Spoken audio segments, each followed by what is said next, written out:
ছাত্র জনতার গণ অভ্যুত্থানে বাংলাদেশ জাতীয়তাবাদী ছাত্র দলের ৪৯ জন নেতা কর্মী শাহাদাত বরণ করেছেন। এই আন্দোলনে হাজারের অধিক ছাত্র জনতা শহীদ হয়েছেন।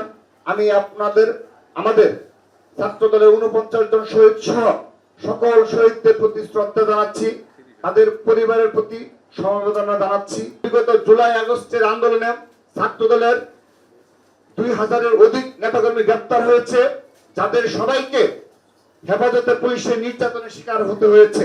কোন জায়গায় কোন বিশৃঙ্খলা দেখেন, নৈরাজ্য দেখেন, আপনারাও আমাদের অবগত করবেন। আমরা তাৎক্ষণিকভাবে পানি আমরা আপনাদের মাধ্যমে সুস্পষ্টভাবে বলছি, ছাত্রদল ১৫.৫ বছর অত্যাচার নির্যাতন সহ্য করে এই ছাত্রদল টিকে রয়েছে।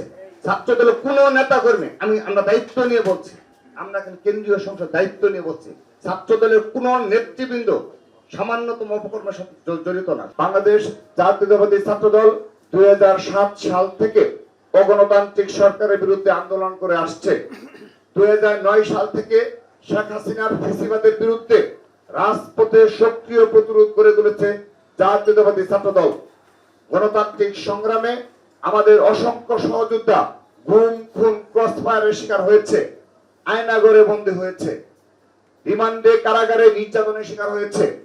শত নির্যাতনের পরেও আমাদের সংগ্রাম অব্যাহত ছিল। বিগত ১৬ বছরে আমরা একটি দিনের জন্য আন্দোলনের মাঠ ছেড়ে যাইনি।